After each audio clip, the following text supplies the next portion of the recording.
Hello friends, कैसे हैं आप सब? वेलकम बैक इन इत्तेफाक के लास्ट पार्ट में आप लोगों ने सुना कि अशोक कहता है कि देखता हूँ, फ़ोन कॉल करके जैसा होगा सुबह बता दूँगा।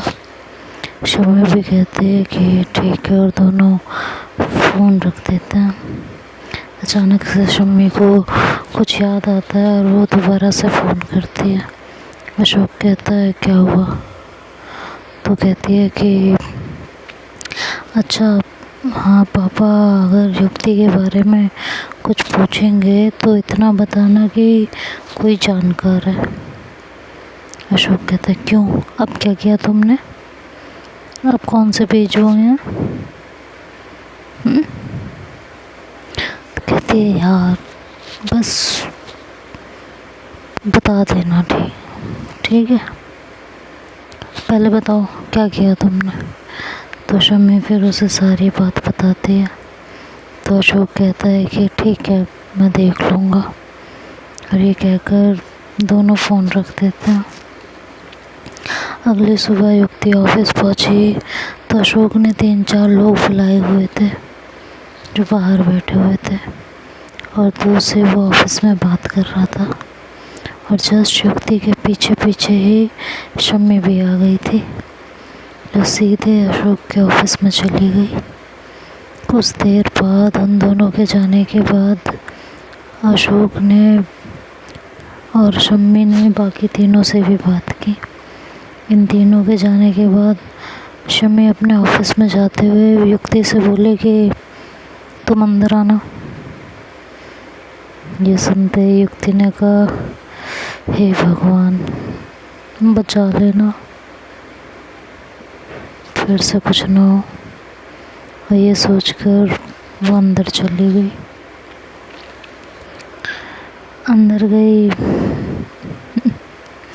अंदर जाते ही वो सीधे फाइल की शेल्फ के पास गई और फाइल निकालने लगी। फाइल निकाल कर वो जैसे ही पीछे मुड़ी, पीछे शम्मी खड़ी थी। वो चौंक कर पीछे हटी और शेल्फ से उसकी पीठ टकराई। शम्मी कुछ कदम आगे बढ़ी और उसके नज़दीक आकर उसकी आंखों में देखने लगी। शम्मी के ऐसा करने से युक्ति अनकंफर्टेबल हो रही थी, तो उसने अपनी नज़रें दूसरी तरफ कर ली और चेहरा झुका लिया। शम्मी ने बड़े प्यार से उसका चेहरा उठाया और बोली इधर मेरी आंखों में देखो और बताओ तुम्हें कितनी बार बताना पड़ेगा कि तुम्हें हर रोज़ सुबह मेरे आते ही मेरे पास आकर मुझे विश करना होगा। और आज तो तुमने मुझे गुड मॉर्निंग भी नहीं कहा।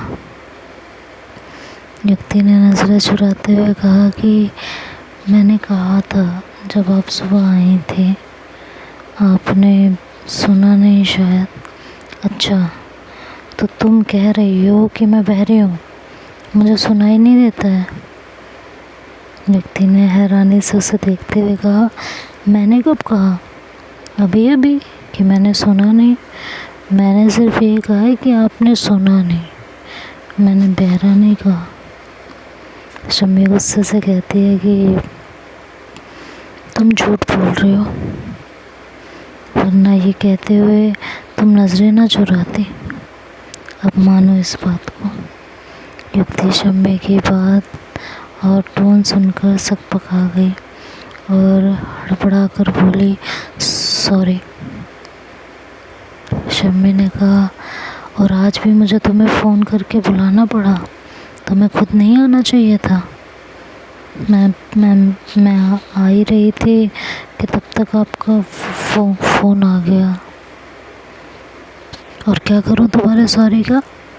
अब तुम्हें सज़ा मिलेगी झूठ बोलने के लिए। युक्ति ने एक भारी सांस ली और नज़रें फिर से झुका ली और बोली कि दे लो जो सज़ा देनी है। शम्मी उसका चेहरा उठाते हुए बोली कि तुम्हें आज सारा दिन मेरी बात माननी पड़ेगी। कहते कहते शम्मी का चेहरा युक्ति के चेहरे के नज़दीक आ गया था और शम्मी ने फिर से कहा कि और शुरुआत मुझे गुड मॉर्निंग कहने से करो, चलो बोलो। युक्ति ने बोला गुड मॉर्निंग, ऐसे नहीं, प्यार से। ऐसे तो लग रहा है जैसे पत्थर मार रही हो। युक्ति ने अपनी टोन को थोड़ा नरम करते हुए कहा कि गुड मॉर्निंग। शम्मी युक्ति के और नज़दीक हुई, इतनी नज़दीक कि शम्मी की सांसें युक्ति को महसूस होने लगी थी। और शम्मी ने फिर से कहा कि और प्यार से। वो जिस तरह से युक्ति का चेहरा, आंखें, होठ देख रही थी, युक्ति को लगने लगा कि भगवान, ये मुझे कहीं किस तो नहीं करने जा रही। युक्ति की सांसें अटकने लगी थी। शम्मी युक्ति के होठों पर उंगलियां फिराते हुए धीमे स्वर में बोली कि ज़रा और प्यार से कहो। युक्ति की हालत बिगड़ने लगी थी। वो सोचने लगी थी कि कहीं भगवान ये मुझे किस ना कर ले।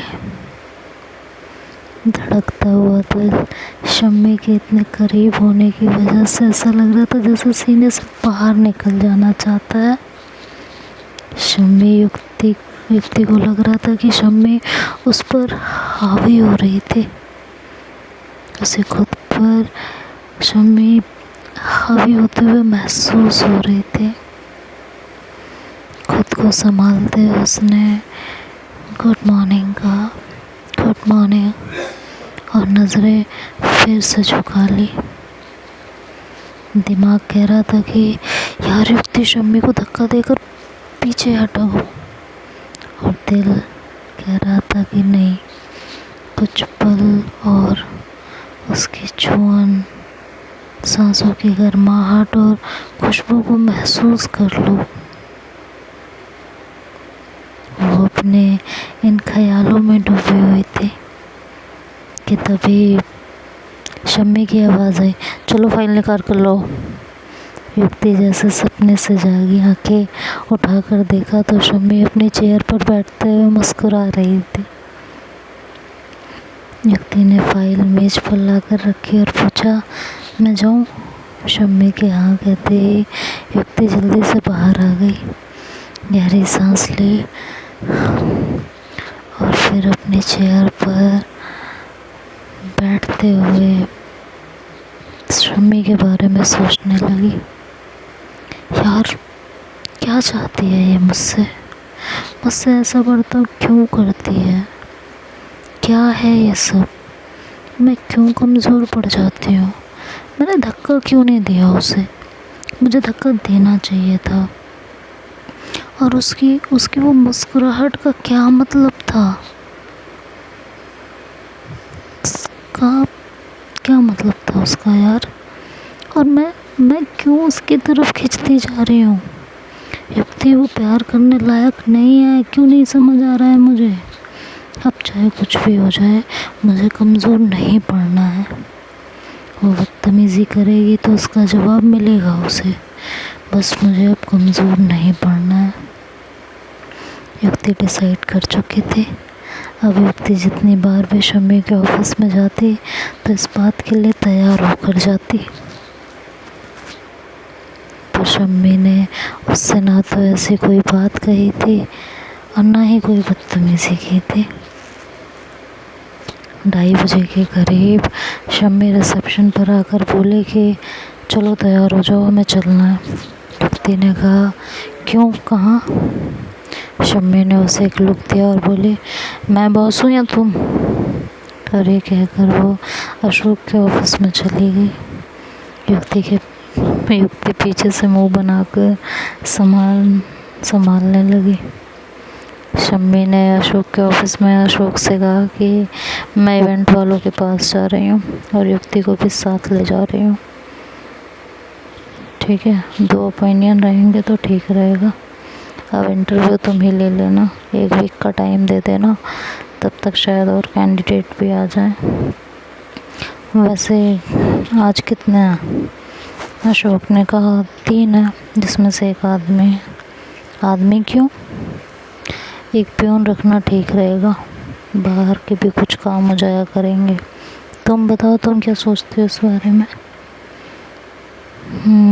बात तो ठीक है तुम्हारी, पहले बात कर लो, ठीक लगे तो कल बुला लेना, फिर देखते हैं कैसे काम करता है, क्या करता है।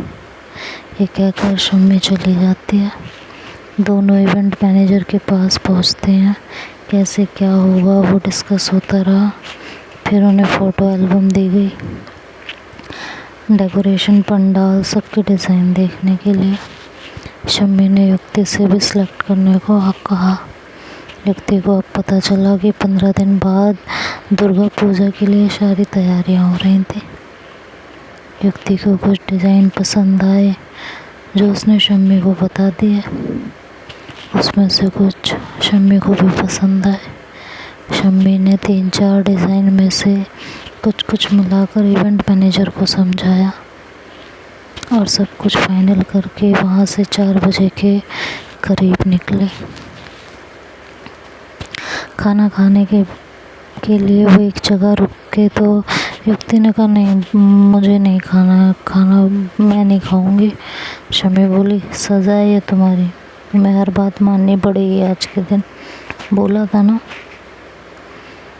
युक्ति चुप हो गई थी, उसने कुछ नहीं बोला, लेकिन मन में बोलेगी सज़ा जब से मिली वो सज़ाई तो भुगत रही हो रोज़। एक दिन भी नहीं जाता आराम से, रोज़ ही सज़ा भुगत रही हूँ। खाना खाकर युक्ति को लेकर शम्मी मास्टर जी के पास पहुँची। कपड़े तैयार थे। शम्मी उसे उसके ऑफिस ड्रॉप करती है और कपड़े लेकर वो उसे उसके ऑफिस ड्रॉप करती है और जाते हुए पीछे से आवाज़ लगाकर कहती है कि युक्ति सुनो। युक्ति पीछे पलटती है तो शम्मी कहती है कि मुझे तुम्हें साड़ी में देखना है, और ये कहकर गाड़ी आगे बढ़ा देती है। शम्मी तो ये कहकर जा चुकी थी, लेकिन युक्ति के कानों में ये बात बार बार गूंजती रही। शम्मी ने ये बात जैसे कही थी, उसमें ना तो ऑर्डर था और ना रिक्वेस्ट थी, बस चेहरे पर हमेशा की तरह तमतमाहट था। गुस्सा नहीं था, ना माथे पर त्योरियां थी, बस शालीनता और सौम्यता थी, आवाज़ में भी और चेहरे पर भी। वो युक्ति को एक कंफ्यूजन में छोड़ के जा चुकी थी। तो आगे क्या होगा, युक्ति साड़ी पहनेगी या नहीं पहनेगी, ये तो अब कल सुनेंगे। तब तक के लिए बाय बाय, टेक केयर।